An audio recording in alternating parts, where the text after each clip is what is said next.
Assalamu alaikum. This topic is about revenue and expense recognition. We are discussing it in the perspective of income statement. जब हर साल के and पे आप income statement बनाते हैं तो उस टाइम पे आपको कुछ एक्सपेंसेस जो हैं और जो रेवेन्यू है उसकी रिकग्निशन का क्राइटेरिया है वो फॉलो करना पड़ता है, ठीक है। उसके अंदर क्योंकि हम अकाउंटिंग को मर्केंटाइल सिस्टम ऑफ अकाउंटिंग के तहत चला रहे होते हैं, we keep our records under accrual basis of accounting. Accrual basis of accounting ये कहती हैं कि आप अगर कोई एक्सपेंस आपने किया है तो आप उसको उसी ईयर में रिकॉर्ड कर लेंगे। अगर आपने रेवेन्यू कोई कमाया है आप उसी ईयर में उसको रिकॉर्ड करेंगे जिसमें वो अर्न किया है, इर्रिस्पेक्टिव ऑफ द फैक्ट कि आपने उसका कैश रिसीव कब किया। अगर आपने 2019 के अंदर कोई सर्विसेज दी या गुड सेल की और आपको उसका कैश 2020 में जाके मिला, this amount received will not be the income of 2020, it will be the income of 2019 as the services were rendered in the year 2019 और the goods were delivered in the year 2019, ठीक है। तो हम जिस year में ये है accrual basis of accounting. आपको पता है कैश बेसिस ऑफ अकाउंटिंग में जब कैश रिसीव होता है या पे होता है तब एक्सपेंस या रेवेन्यू रिकॉर्ड किया जाता है। अब अक्रूवल बेसिस की जो सबसे बड़ी बुनियाद है that is matching principle and it applies to the expenses. Matching principle states that expenses should be recognized and recorded when those expenses can be matched with the revenues those expenses have helped to generate। ये यही कहता है कि आपने जो revenue generate किया है उस रेवेन्यू को जनरेट करने में जिन एक्सपेंसेस ने आपको हेल्प आउट किया है उसको इसी इनकम के साथ मैच करें उसी पीरियड के अंदर। इसका मतलब सादा सा सिर्फ इतना ही समझना होता है कि आप जिस ईयर का एक्सपेंस है जब वो अकर हुआ उसी में आपने लिखना है और उसका बेनिफिट जिसमें लिया गया उसी में लिखना है। मिसाल इसकी यही है कि अगर आप परचेज़ करते हैं, इफ़ आपने परचेज़ की 50,000 की और इस पूरे साल में शुरू में तो आपने समझ लिया कि परचेज़ 2019 का एक्सपेंस है जिसमें आपने इसे परचेज़ किया पूरे का पूरा 50,000। लेकिन अभी इस ईयर के एंड पे जाके पता चला कि 30,000 की इन्वेंट्री पड़ी हुई है। इसका मतलब परचेज़ में से 30,000 की जो इन्वेंट्री थी वो सेल आउट नहीं हुई। 20,000 का जो एक्सपेंस है, जो 20,000 की परचेज़ थी, जो गुड्स थी 20,000 की, वो इस ईयर में इस्तेमाल हुई हैं जो हमने सेल के लिए। यानी कि 50,000 में से अगर 30 की पड़ी हैं तो 20,000 20,000 की चीज़ें हमने सेल की हैं।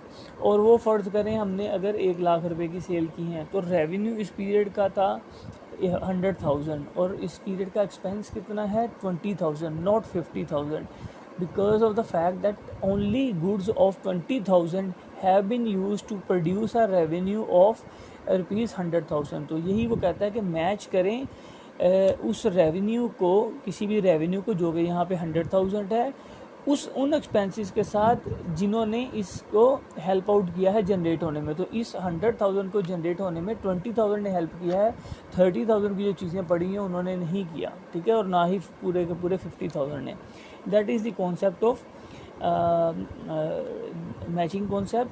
और इसीलिए जो 30,000 होगा उसको हम इन्वेंट्री का पार्ट बना देंगे, क्लोजिंग इन्वेंट्री बन जाती है और वो फिर आपके बैलेंस शीट के अंदर एज अ करंट एसेट आ जाता है। नेक्स्ट ईयर में फिर वो ओपनिंग इन्वेंट्री बन जाती है और ओपनिंग इन्वेंट्री फिर अल्टीमेटली परचेजेस और ओपनिंग इन्वेंट्री मिलके आपकी कॉस्ट ऑफ गुड्स सोल्ड का पार्ट बनते हैं क्लोजिंग इन्वेंट्री माइनस करने के बाद। That is a different thing. So matching principal पे हमने डिस्कस कर लिया।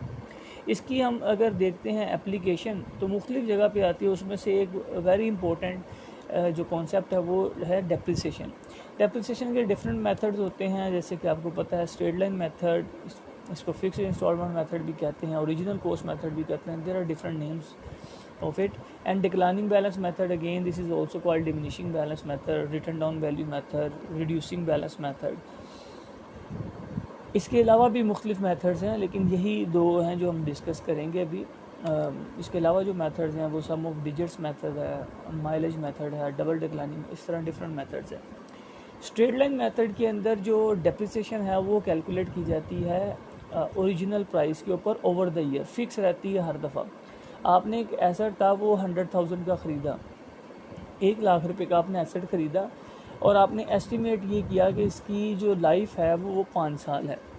तो इसका मतलब है कि इसको 20% 5 पे डिवाइड करेंगे, यानी 5 साल बाद इसका मतलब वो ख़त्म हो जाएगा।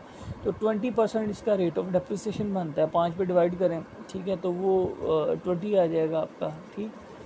तो 20% इसका रेट ऑफ डेप्रिसिएशन है, हर साल 20,000 रुपया इसमें से डेप्रिशिएट करता जाएगा। स्ट्रेट लाइन मेथड में फ़र्स्ट ईयर में भी 20,000 का डेप्रिसिएशन की एक्सपेंस रिकॉर्ड किया जाएगा, सेकंड में भी 20,000, थर्ड में भी 20,000, फोर्थ में भी 20 और फिफ्थ में भी 20। अल्टीमेटली फिफ्थ ईयर के एंड पे ये वैल्यू ज़ीरो हो जाएगी। फ़र्स्ट ऑफ़ ऑल ये कि आप जब किसी भी फिक्स एसेट को या नॉन करंट एसेट को ख़रीदते हैं तो आप इसको उसी ईयर में एक्सपेंस आउट नहीं कर देते। अगेन आप मैचिंग कॉन्सेप्ट को देखें, आपने 1,00,000 का अगर फर्नीचर ख़रीदा था या ट्रक ख़रीदा था, व्हीकल ख़रीदी थी, तो आपने इसको 1,00,000 का एक्सपेंस ही नहीं 2019 में बना दिया। What you are doing is कि आपने देखा कि एक साल में इसकी वैल्यू में डिक्रीज़ कितना आता है, इसकी वैल्यू ये यूज़ कितना हुआ, जितना यूज़ होगा। देखो कि डेप्रिसिएशन का कॉन्सेप्ट ही है कि कोई चीज़ इस्तेमाल से जितनी इसकी वैल्यू में कमी आती है, तो जितना इस्तेमाल हुआ उतना ही उसने आपको रेवेन्यू जनरेट करने में बेनिफिट दिया, हेल्प आउट किया। तो जस्ट उतना ही एक्सपेंस लिखेंगे, पूरे का पूरा 1,00,000 नहीं लिखेंगे। तो अकाउंटिंग में इसका जो मेथड है वो ये है कि जब नॉन करंट एसेट बाय किया जाता है उससे फिक्स एसेट के तौर पे लिख लिया जाता है, और बाद में फिर हर ईयर में जितना जितना वो आपको बेनिफिट देता जाता है रेवेन्यू जनरेट करने में, और वो उसका रेट ऑफ डेप्रिसिएशन से शो हो रहा होता है, उतना आप एक्सपेंस आउट करते जाते हैं, ठीक है। दूसरी तरफ है declining balance method. Declining balance method हर ईयर पे जो रिटन डाउन वैल्यू होती है, जो बुक वैल्यू होती है, जिसमें से कॉस्ट में से आपने एक्यूमुलेटेड डेप्रिसिएशन माइनस की होती है, उसको आपका बुक वैल्यू कहते हैं, उस पर निकाला जाता है। फॉर एग्जांपल हम कहते हैं कि रेट ऑफ डेप्रिसिएशन 20% है, लेकिन हम डिक्लाइनिंग बैलेंस मेथड यूज़ करें तो फर्स्ट ईयर में 100,000 पे 20% अप्लाई किया तो 20,000 आ गया। इन दोनों मेथड्स के अंदर फर्स्ट ईयर में डेप्रिसिएशन का रेट सेम रहता है। अब आपने नेक्स्ट ईयर में जाके क्या किया कि ये 20,000 माइनस कर दिया। अब आपका नेक्स्ट ईयर में जो वैल्यू है वो आपके पास एसेट की पड़ी हुई है 80,000। 100,000 में से 20,000 आपने माइनस किया, 80,000 आपके पास वैल्यू है।